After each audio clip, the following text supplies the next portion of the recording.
Viral হওয়ার পর থেকেই সেই তরমুজ বিক্রেতাকে দেখতে প্রতিদিন ভিড় জমাচ্ছেন অনেক মানুষ। ফলে নতুন এক বিড়ম্বনার মুখে পড়েছেন ভাইরাল সেই তরমুজ বিক্রেতা। অনেকেই বিনা কারণে তার দোকানে এসে ভিড় জমাচ্ছেন, ভিডিও করছেন। ফলে ক্রেতারা সেই তরমুজ বিক্রেতার দোকান এড়িয়ে যাচ্ছেন। এমন অবস্থায় তরমুজ বিক্রি করতে না পেরে ভেঙে পড়েছেন সেই বিক্রেতা। তার প্রায় 1.5 লাখ টাকার তরমুজ এখনও অবিকৃত রয়ে গেছে বলে জানিয়েছেন তিনি।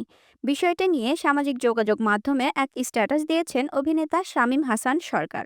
রোববার দিবাগত রাতে তিনি লিখেছেন, তরমুজ ব্যবসায়ীকে দিয়ে সবাই ফেসবুকে বা নিজের ব্র্যান্ডিং করে ডলার কামাইলো। অপরদিকে ওই তরমুজ ব্যবসায়ী নিজের তরমুজ বিক্রি করতে না পেরে কাঁদছে। তার 1.5 লাখ টাকার তরমুজ নষ্ট হয়ে যাচ্ছে।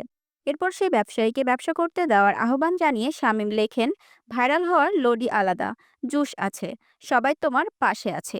জুস খাওয়া শেষ, বিদায় বাংলাদেশ। লোকটার জন্য মায়ে লাগতেছে, ওই কি রে, ব্যবসা করতে দেন ওনারে। শামীমের মতো অনেক নেটিজেনরাই ফেসবুকে পোস্ট দিয়ে সেই তরমুজ ব্যবসায়ীকে নিয়ে ভিডিও বানানো বন্ধ করার আহ্বান জানিয়েছেন।